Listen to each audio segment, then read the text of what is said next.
without inventing spurious ones. I agree, but I don't know. When I looked up Sabra, the wiki says that the definition of it is, what did it say? Is someone born in Israel or a Jewish person born in Israel or something? So I don't, like I said, I don't think the reason why they had Sabra on the list was because they wanted a dog whistle, because they thought they intentionally knew that the word Sabra meant that, and that's what they wanted on the thing, you know? However, I do believe that there were anti-Semitic undertones throughout the presentation, the panel. But some people need to have the most outrageous situation to respond to, so that they can point at it and be like, how come no one else sees this? Look, it's right in front of you. Look. That's what people want to do. Even when something might happen that might have different meanings to it. People want to soy point.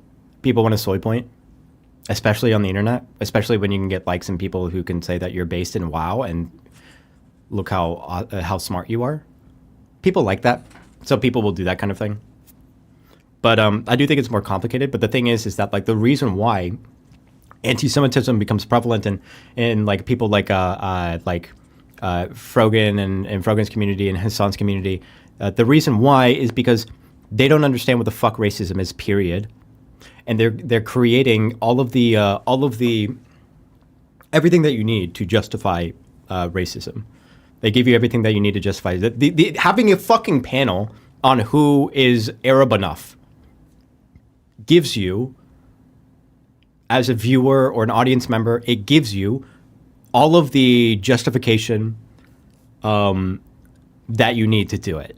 You know, in the same way that a lot of people will be racist about white people because they feel like that one is cultural. It's acceptable. It's acceptable to do it because of the oppression hierarchy, etc. So therefore, it's justified. Even though you're recreating the logic of racism, not just for white people, but for non-white people, by essentializing people in this way. That's what you're doing. But people will find the justification for it because, white people are on at the top of they are the oppressor. It's the oppressor identity, right?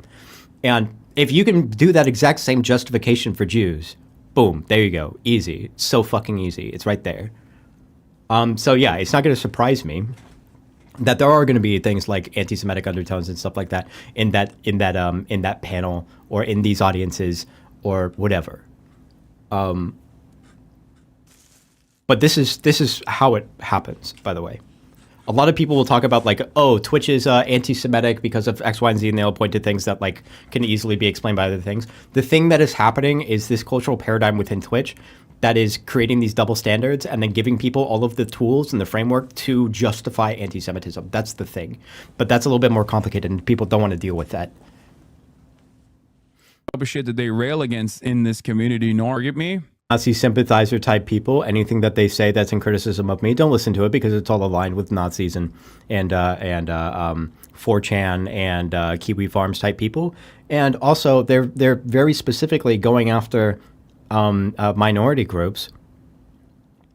And depending on the day, depending on when you ask him, a non-white person, and also his Muslim Arab person that he's keeping safe. Yeah. Pray for Hassan, please. Trying to make people within my periphery and their lives a living hell, you know? Like, there's not really anything you can do.